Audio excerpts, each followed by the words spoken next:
Hey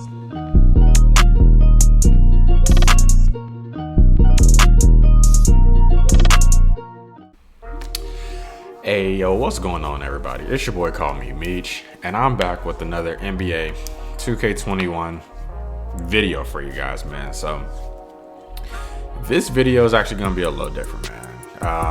Right now we are in a complete dead state with 2K21 as we await for 2K22 to come out.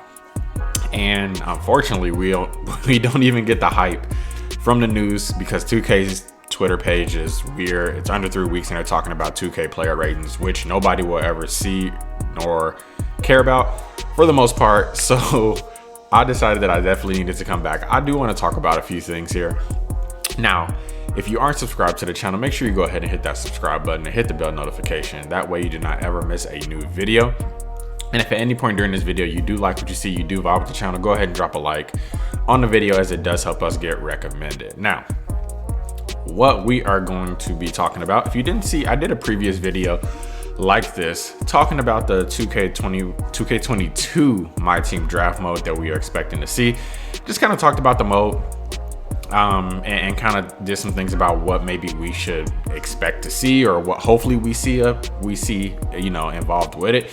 And so I'm actually going to go ahead and do that about a few modes, because 2K21 gameplay wise was content wise was great, but the mode wise, from here to career, it was just it left a lot to be desired, I should say. So I'm gonna start going over a few more of these modes, just kind of talking about it as we hopefully try to get some hype for 2K22 going. So we already did the draft mode, which we will expect in 2K22. The next mode we're gonna do is my favorite mode, which it's really bad mode at the same time, which is My Team Unlimited. Okay, we are going to be talking about this because this mode definitely needs some work. All right, now I'm not even going to be talking about gameplay, algo, all those things that we actually deal and face with in this actual mode. I'm just going to be talking about the foundation of the mode, because gameplay, that's another thing that we're going to get what we're going to get, and either you're going to like it or you're going to hate it. It is going to be what it's going to be. So let's just talk about the way the mode's set. So first of all, this system was okay in the beginning. Okay, it was quite long, but it was okay. I like that they did make it longer, because I personally thought that 2K20 system of 12-0 was just way too short. You know, you go 12-0 within a few days, and there was just, well, we thought there was really nothing to do. But they did do one thing right, I will say. And that's because they gave it at least some type of replayability. All right, so let's talk about this system first. All right, so in a normal 4 or 6 week season, if you didn't lose a game, you would have to win like 68 games. Okay, I believe this is the way that this is formatted to be the 68 wins. But it was tier based. So, you know, you start off in silver, then you go to gold, you know, amethyst, diamond, pink diamond, whatever. And as you won, the wins progress. So as you see, I need 9 wins here.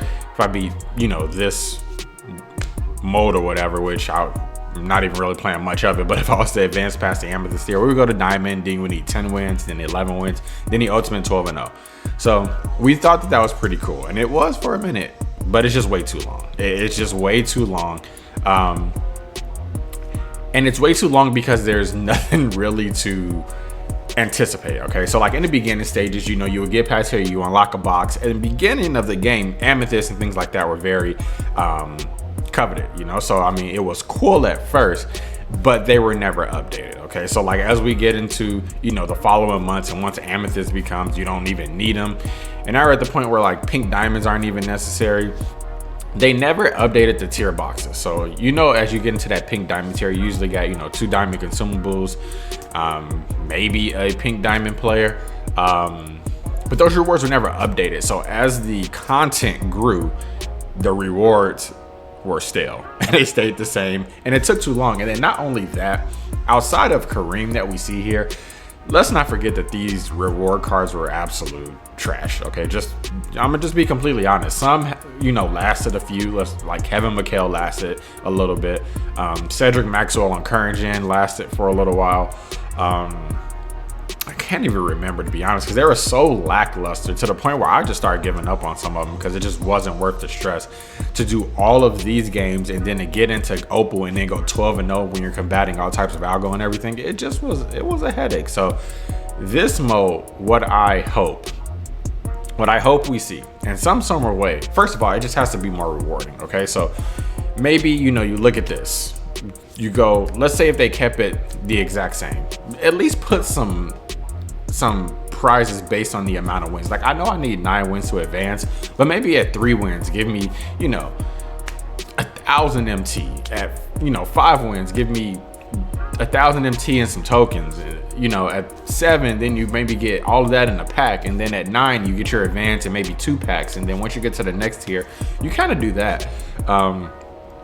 Or something that has to change with the pricing. Now, the reason I said 2K20 did it some sort of way is because there are at least tokens, there are packs, there were things that were on that board that you can actually get. So once you got to the 12-0, you beat it, whatever the case is, you at least got to replay. You could at least get some packs or something. This, it takes forever. If I finish it, I usually get a lackluster card. And then once I finish it, there was literally no reason to come in and play this mode, which for some people, this may be their favorite mode. They may just want to play 5v5. So if they finish this, why now all of a sudden are they playing for no reason at all besides just stopping somebody else from getting through the tiers or the reward?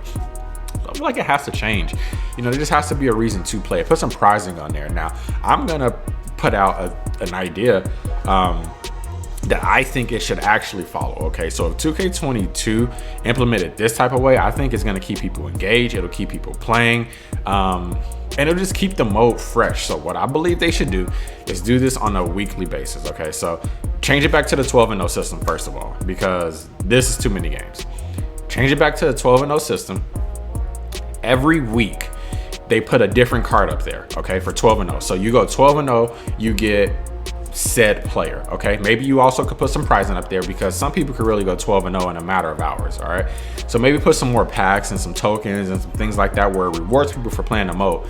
Every week you get a different player. So let's just, for instance, let's just take this way, Paul Pierce. Okay, Paul Pierce, the first week of the game, you go 12-0 in that first week, you get Paul Pierce.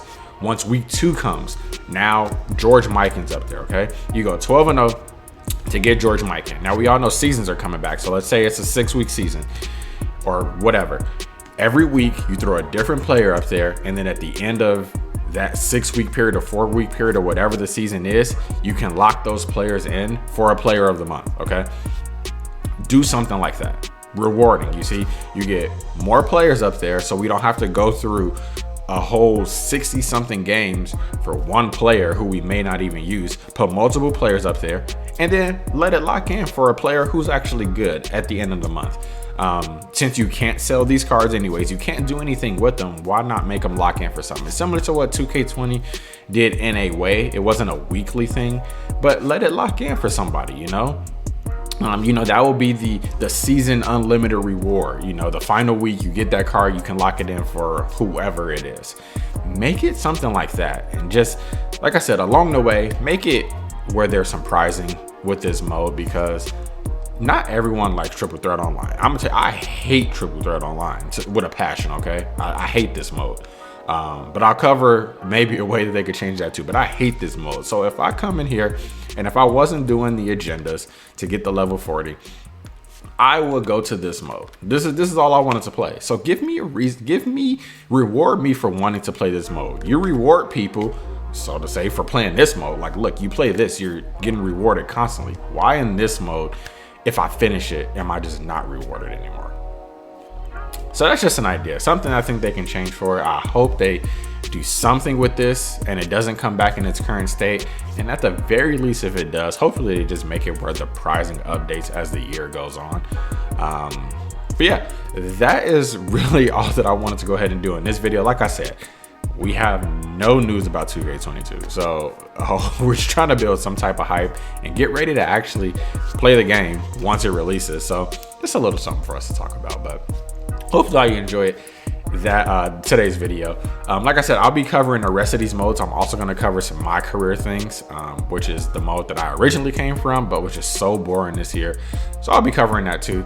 Make sure you go ahead, like I said, subscribe if you are new. Leave a like if you do mess with the content, and let me know some opinions on what you think maybe they can do to freshen this mode up specifically. But that's all the content for today, man. I appreciate you all. And until next time, y'all, we out.